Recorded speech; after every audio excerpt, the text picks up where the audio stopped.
వేటపాలెం బాణీసంచ పేలుడు ఘటన దురదృష్టకరమని ఏపీ హోంమంత్రి అనిత అన్నారు. ఇలాంటి ఘటనలు మరలా కాకుండా ప్రభుత్వం చర్యలు తీసుకుంటుందని తెలిపారు. ప్రమాద స్థలాన్ని మంత్రి నారాయణతో కలిసి ఆమె పరిశీలించారు. బాణీసంచ తయారీ కేంద్రంలో వైసీపీ ఎంపీపీ భాగస్వామ్యం ఉన్నట్లు తెలుస్తోందని మంత్రి అనిత తెలిపారు.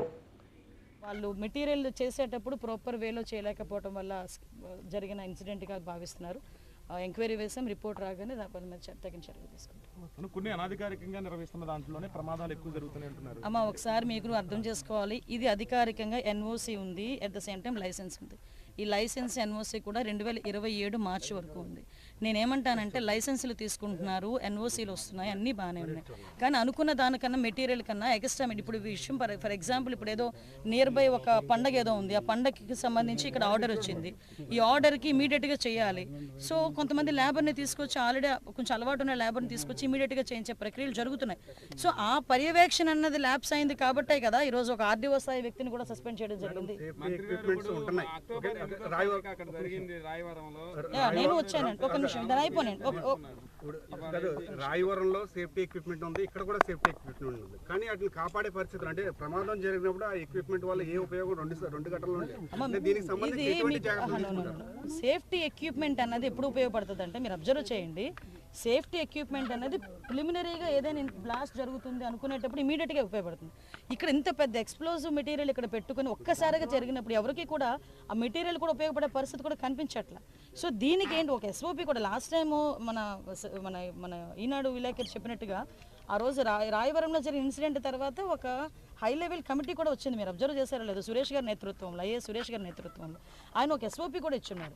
ఆ ఎస్ఓపిని బేస్ చేసుకుని మేము తర్వాత ఫర్దర్గా కూడా ఎన్ఓసీలు కానీ లైసెన్సులు కానీ ఇస్తున్నాం. అయినప్పటికీ కూడా ఇలాంటివి జరిగినాయి కాబట్టి ఈరోజు 4 ఆఫీసర్లు మేము సస్పెండ్ చేయడం జరిగింది. చెప్తున్నానండి, ఇప్పుడే నేను లేబర్ మినిస్టర్ గారితో కూడా మనం సుభాష్ గారితో లేబర్ డిపార్ట్మెంట్కి మా దగ్గర ఇంతమంది పనిచేస్తున్నారని ఇక్కడున్న ఓనర్ మాకు లిస్ట్ ఇవ్వాలి. లిస్ట్ ఇచ్చి వాళ్ళు ఒక 100 రూపీస్ అంతే వాళ్ళకి సంబంధించి వెల్ఫేర్ బోర్డుకి కడితే కనుక వీళ్ళకి ఇన్సూరెన్స్ వస్తుంది. సో అది కూడా వాళ్ళు చెయ్యట్లా. ఇప్పుడు మా దగ్గర రిజిస్ట్రేషన్ ప్రకారం చూసుకుంటే ఓన్లీ 8 మంది మాత్రమే ఇందులో పని చేయాలి.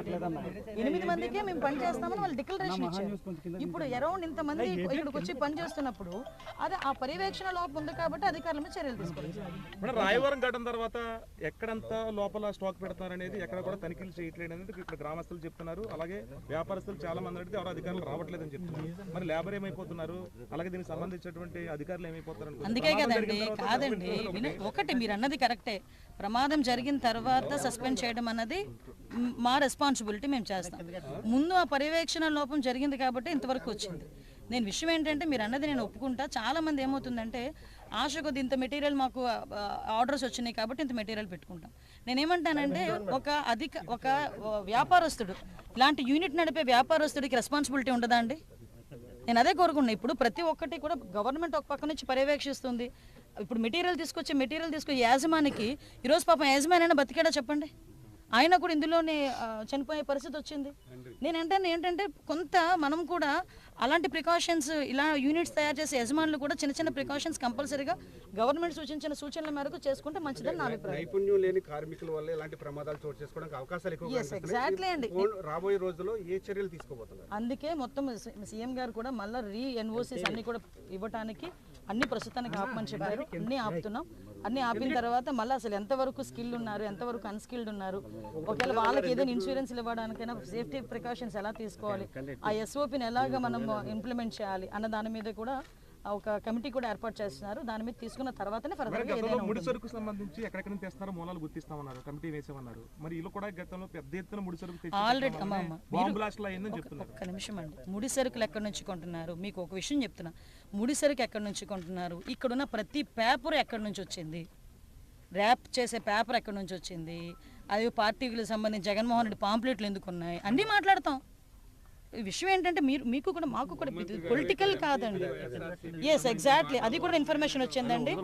ఒక ఇన్ఫర్మేషన్ మాకు ఉందండి. ఇప్పుడు విషయం ఏంటంటే నేను పొలిటికల్గా మాట్లాడాలనుకుంటే మీరు ఏమైనా పొలిటికల్గా మాట్లాడాలి, నేను పొలిటికల్గా మాట్లాడతాను. కానీ పొలిటికల్గా మాట్లాడుకునే పరిస్థితి కాదు. సుమారుగా 20 మంది చనిపోయారు, కుటుంబాలు రోడ్డున పడ్డాయి. ఈరోజు గవర్నమెంట్ ఆదుకుంటుంది. ఇటువంటి సందర్భంలో నేనేమంటానంటే కంపల్సరీగా అందరం కూడా కలిసి దీని మీద ఒక కంక్లూజన్కి రావాలి, చర్యలు తీసుకోవాలి. మీరు అన్నది కరెక్ట్. దాని మీద కూడా ఇందాక ఎస్పీ గారు కూడా నాతో చెప్పున్నారు. లాస్ట్ ఇదే ఎంపీపీని ఇదే బ్లాస్ట్కి సంబంధించి ఒక 3 నెలలు కూడా ఏదో కేసులో ఆయన ఇరుక్కున్నాడు అన్నారు. ఒకసారి ఆ కోణంలో కూడా మేము ఎంక్వైరీ చేసుకుంటాం. నో అన్ని బాణసంచకు తయారీ ఉన్నాయి. అమ్మ మాకు ఒక 2 రోజులు మాకు టైం ఇస్తే ఫోరెన్సిక్ డిపార్ట్మెంట్ వాళ్ళు రిపోర్ట్ ఇస్తారు. దాన్ని బట్టి ఏంటి ఏది పడితే అది మాట్లాడకూడదు.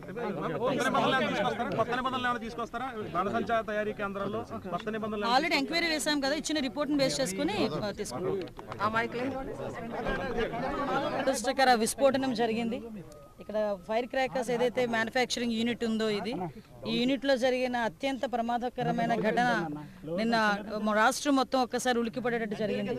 ఓవరాల్గా ఇందులోని 20 మంది ప్రాణాలు కోల్పోవటం, 9 మంది సుమారుగా హాస్పిటలైజ్డ్ అవ్వటం మనందరం కూడా చూస్తున్నాం. అయితే ఇన్సిడెంట్ ఇన్ఫర్మేషన్ గౌరవ ముఖ్యమంత్రి గారు పెన్షన్ల పంపిణీ కార్యక్రమంలో చీపురుపల్లిలో ఉన్నారు.